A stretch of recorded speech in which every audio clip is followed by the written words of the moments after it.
Shanghai just printed a silver vault number on Friday that made my jaw drop. And now everyone's acting like it's just normal market mechanics. I wasn't planning to make this video. I'm literally trying to leave the house, staring at my phone thinking, wait, did that really just happen? Standing there with my shoes on, I thought, why isn't anybody explaining what this actually means? It frustrates me because the loudest headlines keep giving you the lazy explanation, and I think you deserve the complete story. So here it is. It's Sunday, February 8th, New York. Comment what day and date you're watching from. And quick thing before we dive in, I'm running a campaign to eliminate copycat channels. If you value this kind of breakdown, hit subscribe and comment, "You're Mick AG," so I know you're with me. Now let me set the scene, because what happened in China this week isn't just a China story, it's a plumbing story. It's a where is the metal actually sitting story, and those stories tend to matter right before the market makes everybody look stupid. Here's the punchline first, then we'll rewind. The reported silver sitting in the main Shanghai Futures Exchange warehouse system dropped to just under 350 tons on Friday. And it wasn't a gentle drift lower, it was one of those moves where you blink and the number changes, like someone yanked a tablecloth. The day before, it was slightly above 400 tons. So we're talking about a drop of roughly 60 tons, basically overnight. If you're thinking, okay, cool, warehouse numbers move, why should I care? Good. Keep that skepticism. Because the first trap in this market is treating every inventory headline like it's the end of the world. Sometimes it is. Sometimes it's bookkeeping. And the only way you tell the difference is by looking at what else is happening at the same time. And what else was happening at the same time? The price people were paying for silver inside China wasn't matching what the West was quoting. There was a noticeable gap. Some days it's a few bucks, some days it's closer to 10. And at the peak of the recent chaos, the gap got into that, okay, that's not a rounding error zone. More like $10 to $20, and depending on the product, even more. That's not just a fun trivia fact. That's the market screaming in two different languages that it doesn't agree on what silver is worth. And when a market doesn't agree on price, one of two things usually happens next. Either the gap closes because demand cools off, or the gap closes because someone goes hunting for metal. And that second option is where things get spicy. Now, before you start imagining secret tunnels full of silver bars, let's talk about how this actually works. China has a massive futures market for metals. It's not some tiny sideshow. It's a major arena where traders, manufacturers, and funds all pile in, and the contracts are physically deliverable. That matters because when contracts can end in delivery, the warehouse system isn't just a spreadsheet, it's part of the promise. In the West, lots of people own silver by owning exposure. They've got futures, they've got funds, they've got products that track price. That's fine until everyone tries to leave through the same door at the same time. China, culturally and structurally, tends to care more about the physical side of the trade. Not always, not perfectly, but more. So when you see China paying up relative to the West, you have to ask, is that a real pull on physical metal, or is it a distorted signal created by local trading rules, taxes, and limits? And yes, those things matter way more than most people want to admit, because China's markets have daily limit rules on certain products. When things move too fast, price can hit a limit and just stop. That can trap people. It can also create weird premiums and discounts that don't exist in a fully free-floating market. And recently, we saw exactly that. Silver-linked products in China repeatedly slammed into their daily limits to the point where trading was paused in at least one case because the pricing got so disconnected. That's fresh, and it matters. It tells you this isn't only about fundamentals. A big chunk of what you're watching is market structure under stress. Now let's bring back that warehouse number. A one-day drawdown of roughly 60 tons is not something you hand-wave away. Even if part of it is administrative movement, it's still movement. Metal went somewhere. And if it went somewhere, someone wanted it somewhere else. So here's the question I want you to sit with. If this is just speculators playing games, why is the warehouse being drained? Because the usual speculative games are paper games. They're leverage games. They're people clicking buttons. They don't require forklifts. And that's why this has people's attention. And the part that really makes me lean forward is the speed. Because warehouse reports don't usually change that fast unless somebody is doing something deliberate. Either lots of participants are taking metal out, or one big participant is taking a lot out, or the exchange is reclassifying what counts as in and what counts as out. And that last piece is important. So let me explain it like a normal person. A warehouse number doesn't always mean available tomorrow. Some metal is registered for delivery, some is tied up, and sometimes the biggest move is just a status change, not bars leaving the country. So yes, a record low number is a warning light, but it's not a full diagnosis. It's one gauge on the dashboard. Here's why that nuance matters. If the metal is being pulled from exchange warehouses into private storage, the market can feel tighter, even if the country still has plenty of bars overall. That's not a shortage problem, that's a trust problem. And a trust problem can drive prices harder than a shortage problem because trust changes behavior. If manufacturers stop trusting that they can source metal when they need it, they stop optimizing. They start hoarding. They start over-ordering. They start grabbing supply earlier than usual, and that kind of behavior is exactly what turns a normal market into a stampede. Now add a local premium on top of that. A premium can come from demand, sure, but it can also come from friction. Taxes, paperwork, financing costs, and the simple fact that most people can't arbitrage the gap. Seeing a $10 spread doesn't mean you can ship bars and print money. So the premium is like a heat map. It tells you where pressure is building. It doesn't tell you exactly why. And that's why I hate the lazy take that says China is paying more, therefore the world is out of silver. That's clickbait. Real markets don't work like that. But I also hate the opposite lazy take that says it's just taxes, therefore it's irrelevant. Because when a premium persists, even if taxes are part of it, it still changes flow incentives. It still changes where metal wants to sit, and it still changes how participants behave. Okay. Now let's talk about the volatility itself, because it's part of the story. Ingredients you were handed, but it's usually told in a dumb way. We saw a sharp drop, roughly in the mid-teens, and then a rebound that looked healthy on the chart. People love to narrate that as fear, then relief, then normality. But the more interesting explanation is the market got forced to delever. And when a market is forced to delever, it doesn't care what you believe. It cares what you can fund. Margins go up, traders cough up cash, and the ones who can't fund get pushed out. That happens everywhere, not just in one country. And when it happens in a market that's already thin, the price move looks like a heart monitor. Now here's the little detail that most people miss. Forced deleveraging can actually increase physical tightness. Sounds backwards, right? But think about it. When paper longs get flushed, the headline price drops, and that can attract physical buyers who don't care about the daily noise. Paper volume falls, and real-world buying can quietly rise. That is exactly the kind of environment where you can see inventories draw down even while headlines scream crash. Now sprinkle in something else that's been happening recently. Speculative fever across metals in Asia, not just silver. Multiple contracts have seen wild participation, huge volumes, and retail-style behavior. When lots of new money rushes into a market, price discovery gets messy. People chase, then they puke, then they chase again. And when that happens under daily limit rules, it creates these strange cliffs. Prices hit a limit, trading stops or slows, and everybody gets trapped with a position they can't exit at a fair price. Now here's where it loops back to the billionaire short story. In a market like that, a big disciplined short can make lots of money. And it can also become the villain in the story when the crowd loses. So when I hear authorities might investigate, I don't immediately think, oh, they caught a monster. I think, is this a real enforcement action or is this a pressure release valve for public anger? Because both are possible. And if it's a real enforcement action, the market impact can be immediate. Not because a regulator waves a wand, but because risk managers do math. If there's a chance your position becomes politically toxic, you reduce it. You don't wait to be the headline. If it's a pressure release valve, then the market might shrug and keep doing what it was doing, because the underlying flows are still there. So here's the cliffhanger. We won't know which one it is until we see behavior change in the open interest, the inventory, and the premium. And yes, I said open interest, even though I'm trying to keep this simple because it matters. If positions are being closed across the board, that tells you the market is de-risking. If positions stay elevated while inventories drop, that tells you the risk is building, not fading. Now let me add one more layer of context because this is the part people skip and then get blindsided. Silver doesn't live in a vacuum. It sits at the intersection of manufacturing cycles and financial cycles. When global manufacturing is humming, industrial silver demand tends to rise. When solar deployment accelerates, silver gets pulled into supply chains. When electronics production ramps, silver gets pulled. When car makers shift toward more sensors and electrification, silver gets pulled. And when money gets nervous, when people doubt currencies, when rates are uncertain, when geopolitical stress rises, silver also gets pulled as a hard asset trade. That's why it behaves like two different animals depending on the week. Some weeks it trades like a metal for factories. Some weeks it trades like a metal for fear.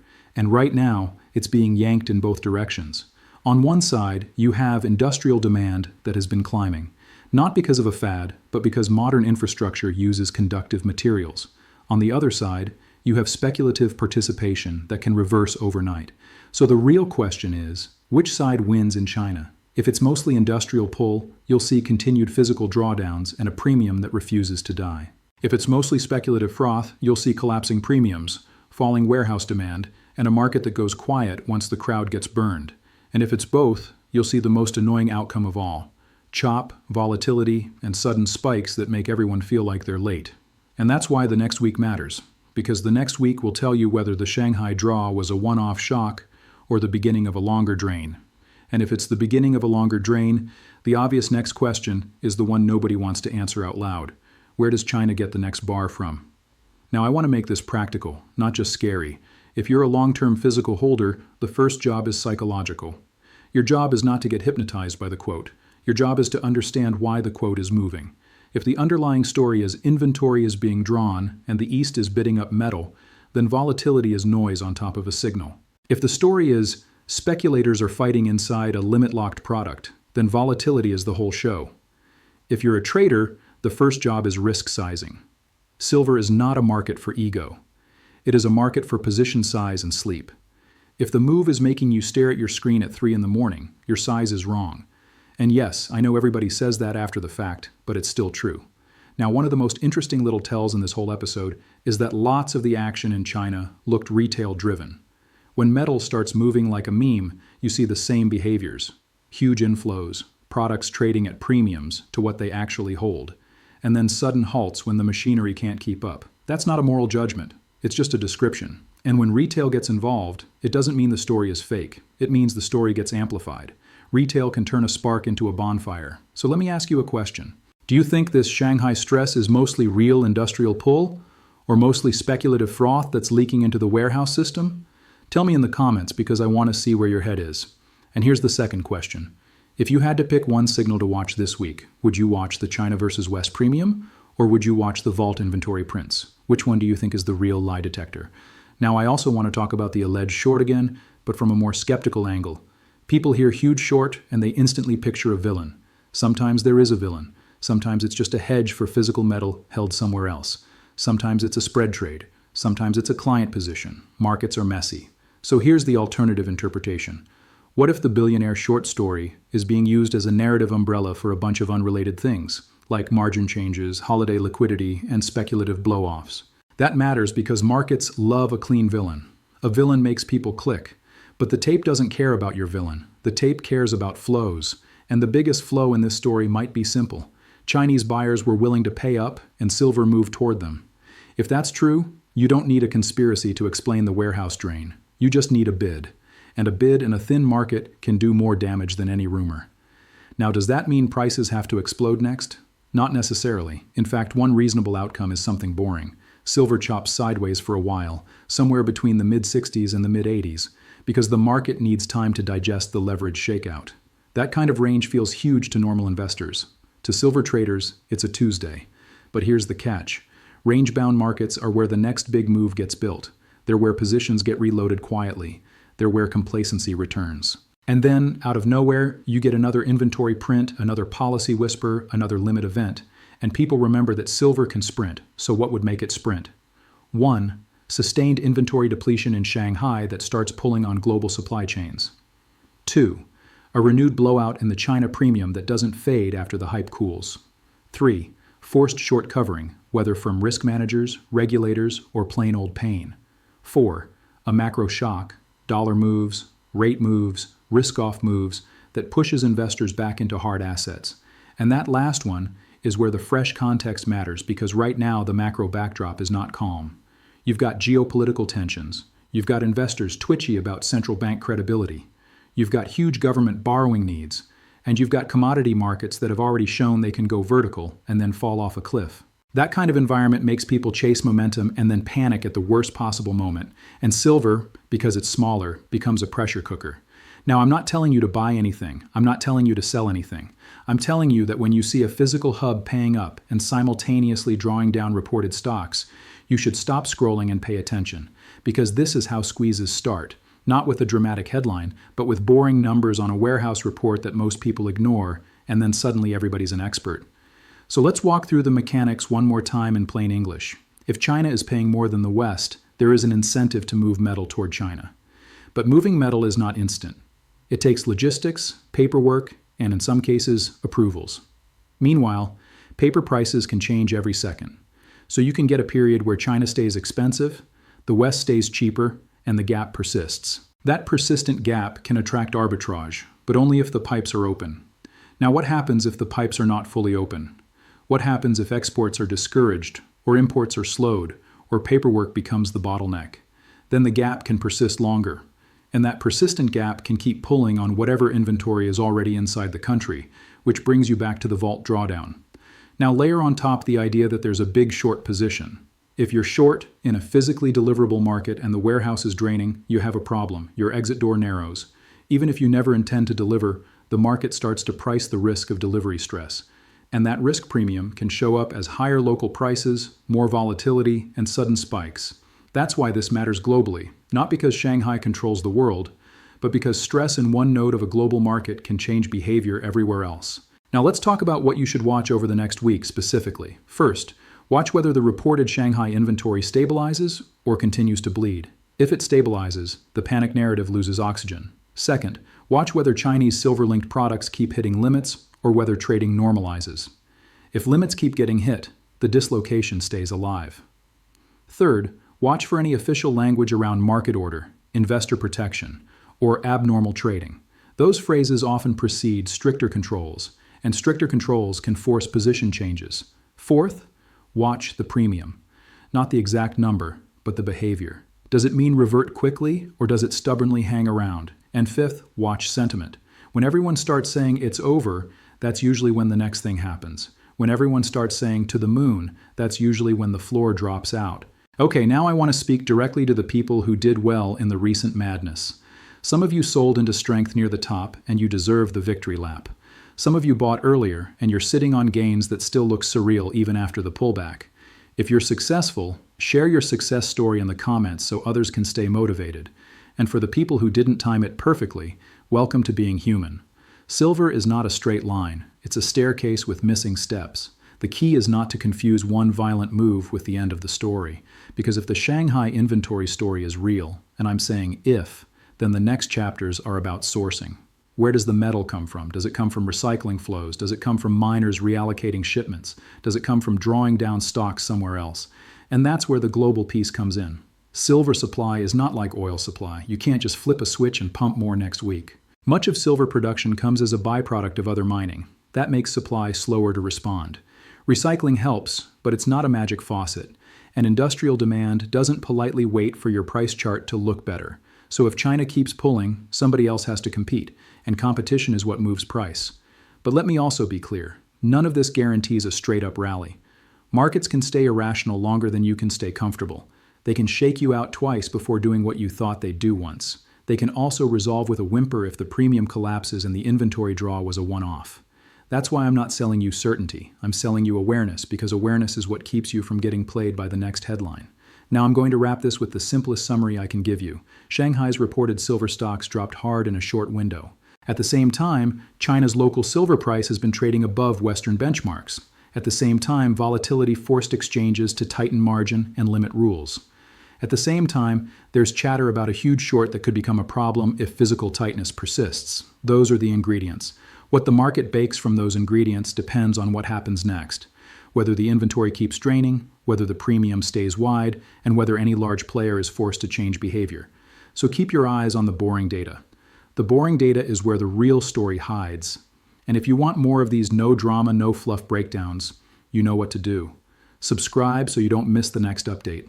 Because this one is not over. All right, educational only, not financial advice.